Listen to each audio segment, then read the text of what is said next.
로마서 8장 26절에서 28절 말씀. 이와 같이 성령도 우리의 연약함을 도우시나니 우리는 마땅히 기도할 바를 알지 못하나 오직 성령이 말할 수 없는 탄식으로 우리를 위하여 친히 간구하시느니라. 마음을 살피시는 이가 성령의 생각을 아시나니 이는 성령이 하나님의 뜻대로 성도를 위하여 간구하심이니라. 우리가 알거니와 하나님을 사랑하는 자 곧 그의 뜻대로 부르심을 입은 자들에게는 모든 것이 합력하여 선을 이루느니라.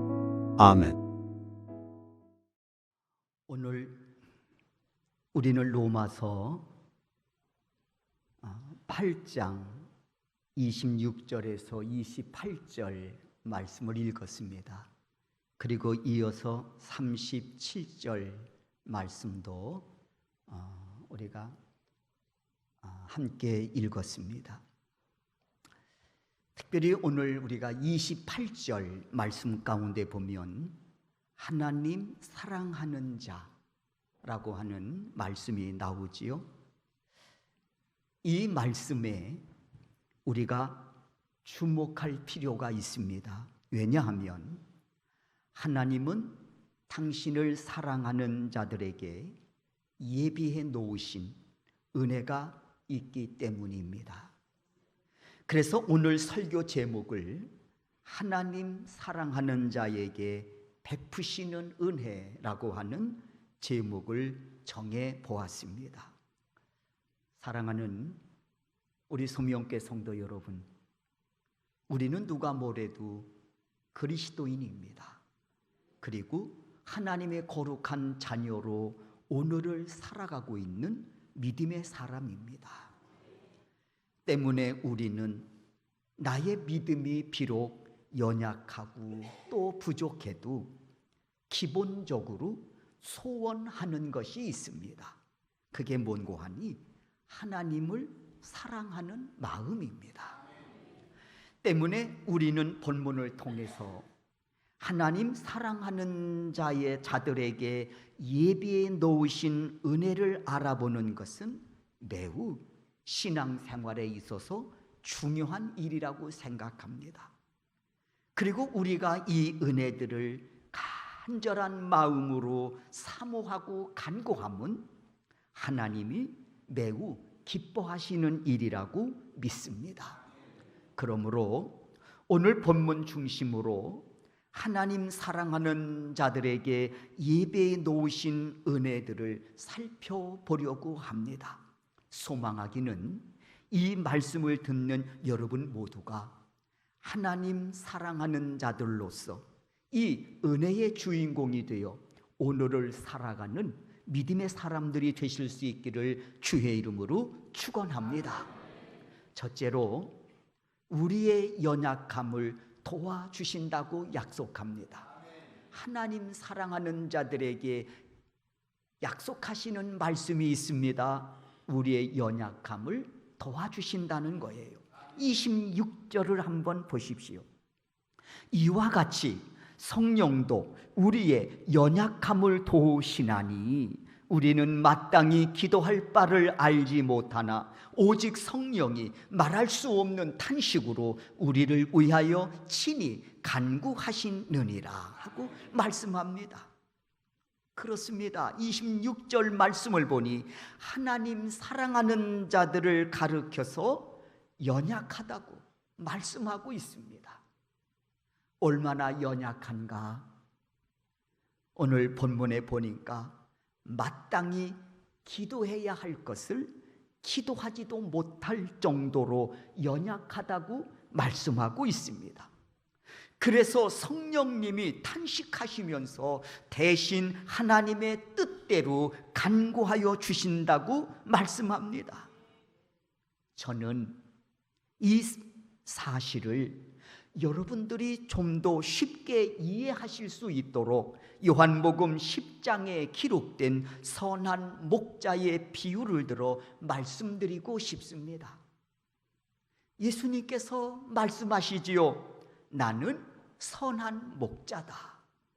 그리고 너희는 목자의 인도와 돌봄을 받아야 할 양들이라고 말씀하시면서 예수님은 당신과 우리와의 관계성에 대해서 알려주고 계십니다. 맞습니다. 예수님은 이 선한 목자의 비유를 들어서 목자와 양의 관계성을 통해서 예수님과 나와의 관계성을 가르쳐주고 계시다는 겁니다. 그렇다면 예수님은 왜 우리의 자신을 가르쳐서 양으로 비유하여 말씀하고 계실까?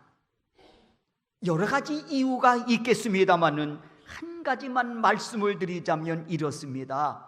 양은 시력이 안 좋습니다. 특히 길눈이 아주 어둡습니다. 그래서 갈 바를 알지 못하고 방황하기 일쑤라고 하는 것이지요. 그런데 사실 우리가 알고 있는 것은 네 발 달린 짐승들 어떻습니까? 대부분 길눈이 매우 밝지 않습니까? 사람보다 뛰어난 동물들이 얼마나 많습니까? 사람은 길을 찾지 못하도 네 발 달린 짐승은 길을 찾아 자기 집으로 찾아갑니다. 그런데 양은 그렇지를 못하다는 거예요. 시력이 안 좋은 데다가 길눈이 매우 어둡습니다. 그러다 보니 목자의 인도를 받지 않으면 광야에서 길을 잃어버리고 방황하다가 사나운 짐승떼의 먹잇감이 될 수밖에 없는 연약함을 지니고 있다는 겁니다. 양이 목자를 떠나는 순간 그 목숨은 죽은 목숨이라는 것이지요. 그럼에도 불구하고 사나운 짐승들이 이 양을 공격하지 못하는 이유가 있습니다. 목자가 불철주야 그 연약한 양을 인도하고 보호하고 있기 때문에 그렇습니다. 그래서 예수님은 선한 목자의 비유를 통해 주시는 메시지는 뭔고 하니 나를 떠나지 마라. 너와 나는 생명적인 관계니라 하고 말씀하고 계시다는 겁니다.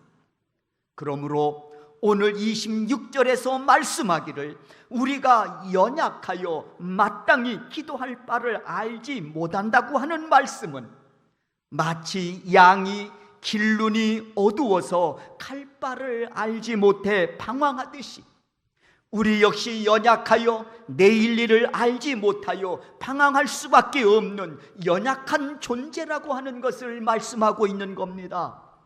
어떤 길이 악한 길이고 어떤 길이 진정한 선한 길인지, 그리고 어떤 길이 죽음에 이르는 길이고 어떤 길이 생명을 향하여 나아가는 길인지 분별하기가 어렵다는 것입니다.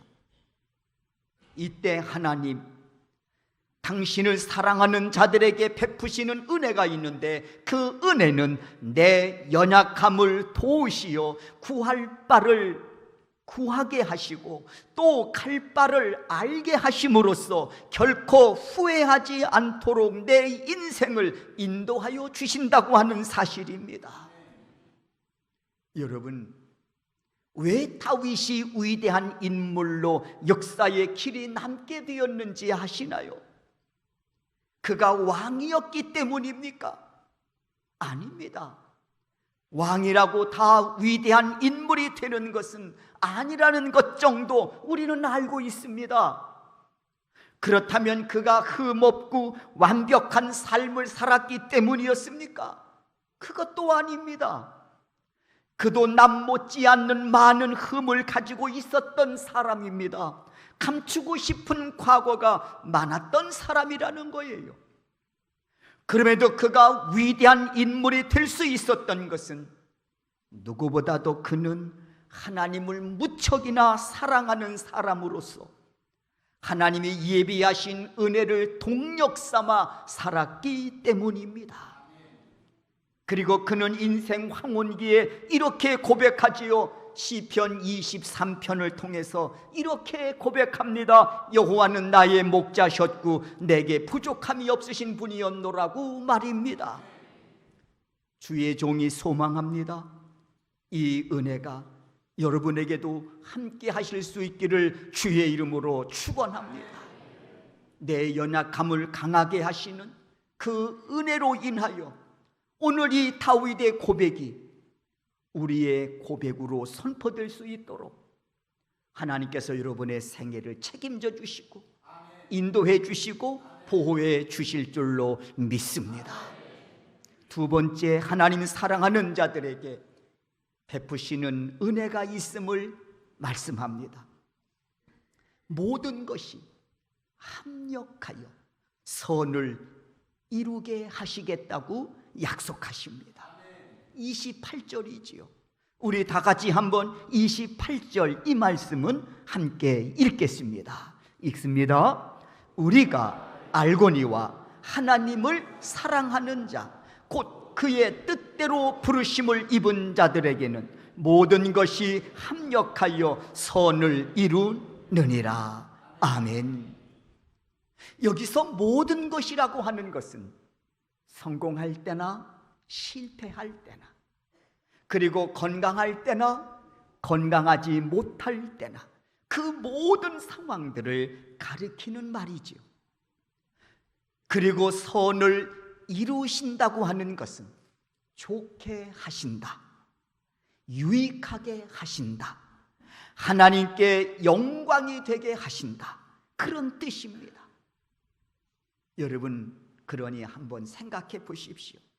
하나님이 내 연약한 인생을 이 은혜의 중심에 세우시고 사용하여 주신다면 그 인생이 얼마나 복된 인생이 될지 말입니다. 연약함에도 불구하고 하나님이 합력하여 선을 이루겠다고 약속하신 이 말씀 위에 세워진 그 인생이 얼마나 복된 인생이 될지 말입니다. 그런데 그렇게 쓰임받은 사람이 있습니다.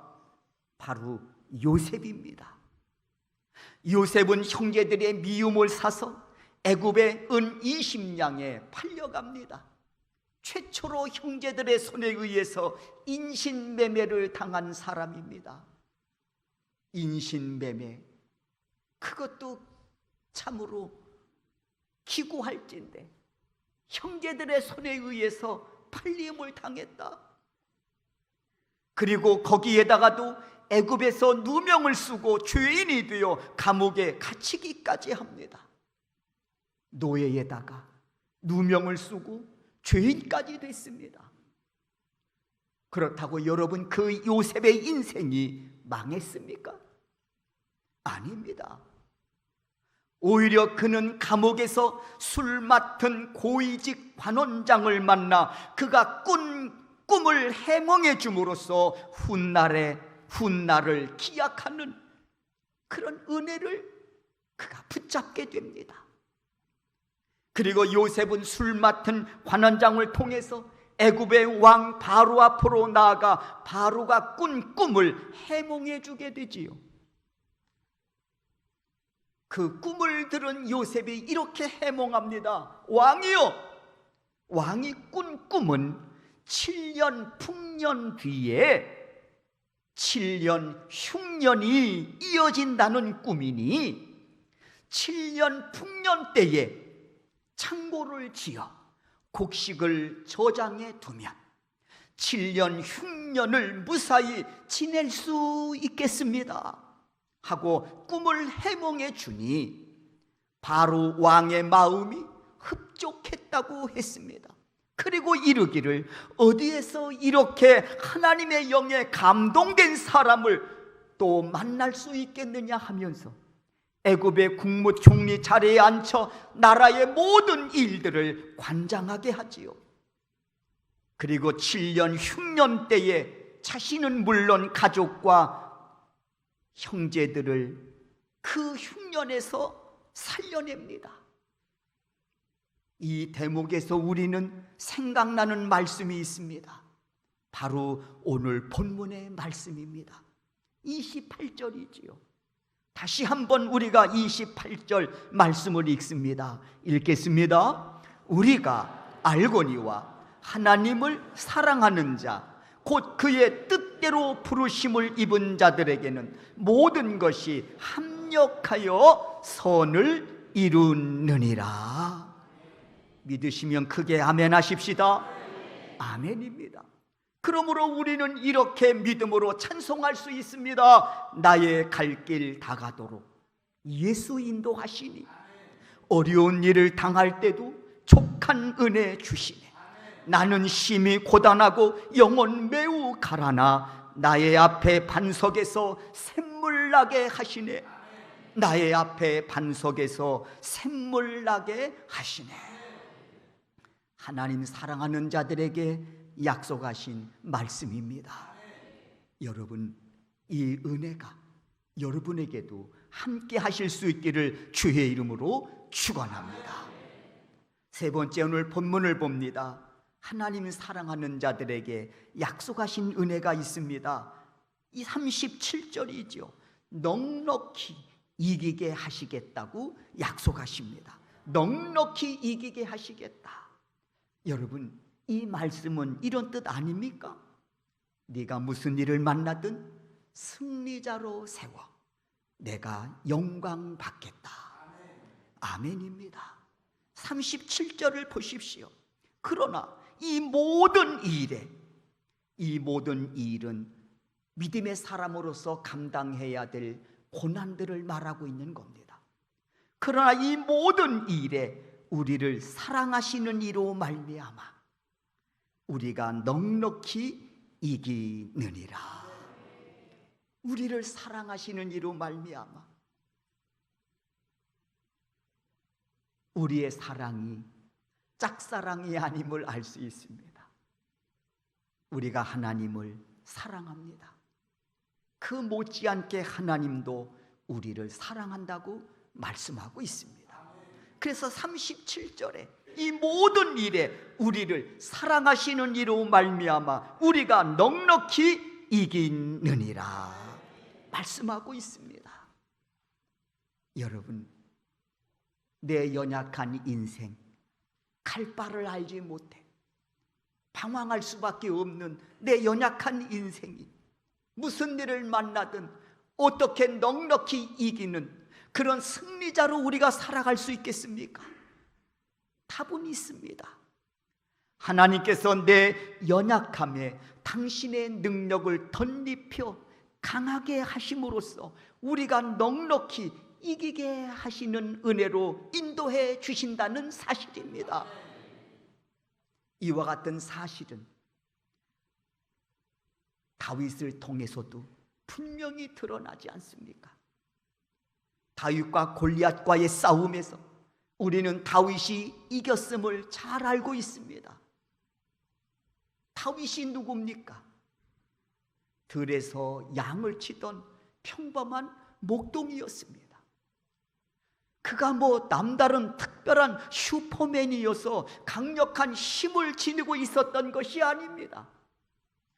그럼에도 불구하고 모든 사람들이 두려워 떨면서 감히 나서지 못하는 그 상황에 다윗이 나서서 골리앗과 싸워 승리를 이끌어냅니다. 남다른 힘이 있었던 것도 아닌데, 그렇다면 다윗이 비장의 강력한 무기라도 그가 지니고 있었던 걸까요? 그것도 아닌 것을 우리는 알고 있습니다. 그가 지니고 있었던 무기는 고작 들에서 양을 칠 때 사나운 짐승을 쫓고자 사용했던 물매가 그의 무기였습니다. 골리앗과 비교해 보면 무기라고도 할 수 없는 거예요. 그럼에도 불구하고 이 다윗이 골리앗 앞에 서서 담대하게 외칩니다. 너는 칼과 창과 단창을 의지하고 나왔지만 나는 내가 모욕하는 만군의 하나님 여호와의 이름으로 내가 지금 내 앞에 서 있노라고 말입니다. 그리고 이어서 그가 선포합니다. 너는 믿음의 사람을 통해 하나님이 어떻게 이 싸움에서 승리케 하시는지 보게 될 것이다. 담대하게 외칩니다. 그 믿음대로 하나님은 다윗을 승리케 하셨습니다. 어떻게요? 하나님이 능력을 그에게 부어 주셨으므로 그 능력으로, 하나님이 공급하시는 그 능력으로 그가 승리했다는 사실입니다. 오늘 37절에서 말씀합니다. 하나님 사랑하는 자, 그분도 나를 사랑하심으로써 당신의 능력을 부어주시고 인하여 넉넉히 이기게 하시겠다고, 승리자로 세워 영광 받으시겠다고 37절을 통해서 우리에게 말씀해 주시고 있습니다. 여러분, 그 능력은 우주 만물을 말씀으로 창조하실 만큼 전지전능하신 능력입니다. 그 능력은 죽은 자를 일으키실 만큼 생명을 향해 명령하시는 능력입니다. 예수님은 이 능력으로 사망 권세를 이기시고 무덤에서 부활하셨습니다. 그리고 온 인류를 죄악에서 건져 이를 믿는 자들에게 구원의 길을 열어 놓으셨습니다. 그리고 우리는 그 능력으로 죄사함과 구원함을 받아 영생의 길을 향해 달려가는 믿음의 사람으로 오늘을 살아가고 있습니다. 그리고 오늘 본문을 통해서 그 하나님 다시 한번 약속하십니다. 나를 사랑하는 자들, 나도 그를 사랑함으로써 내 능력을 부어주고 인하여 넉넉히 이기게 하시는 승리자로 세워 영광 받으시겠다고 말씀하고 계십니다. 여러분, 우리의 연약함을 돌아보면 낙심과 절망이지만 이 연약한 인생 위에 성령님이 친히 찾아오셔서 나의 연약함을 도와주신다면 물리치지 못할 절망과 낙심이 없으며 두려울 것이 무엇이 있겠는가? 우리는 담대함으로 다윗처럼 나아갈 수 있는 줄로 믿습니다. 하나님, 오늘 본문을 통해서 약속하십니다. 나를 사랑하는 자들에게 이와 같은 은혜를 부어 주심으로써 연약함 중에도 넉넉히 이기게 하시는 승리자로 세워 그 인생을 복되게 하시겠다고 약속해 주십니다. 믿음의 선진들은 이 길을 담대하게 걸어갔습니다. 그리고 오늘 우리도 하나님 사랑하는 그 믿음으로 이 길을 걷고 있는 주의 거룩한 백성들입니다. 소망합니다. 여러분 모두가 끝까지 변치 않는 믿음으로 주님 뜨겁게 사랑하는 마음으로 이 길을 달려가시어서 우리 모두가 최후 승리자가 되실 수 있기를, 그래서 넉넉히 이기느니라 그 은혜의 말씀의 주인공이 되어 하나님이 세워주신 삶의 자리에서 그분의 이름을 높이며 그분의 이름을 영광되게 하는 복된 인생으로 오늘을 살아가며 내일을 준비하는 우리 소명교회 성도 여러분들이 되실 수 있기를 주의 이름으로 축원합니다.